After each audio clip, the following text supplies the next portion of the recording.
বক্তব্য নিয়ে আসবেন মাওলানা সাকিবুল ইসলাম কাসেমি, মুহতামিম ও শাইখুল হাদিস দারুল উলুম কুতুবখানী।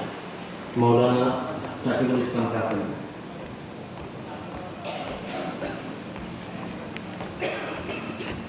نحمده ونصلي على رسوله الكريم أما بعد فأعوذ بالله من الشيطان الرجيم بسم الله الرحمن الرحيم وأما ما ينفع الناس فيمكث في الأرض وقال رسول الله صلى الله عليه وسلم خير الناس أنفعهم للناس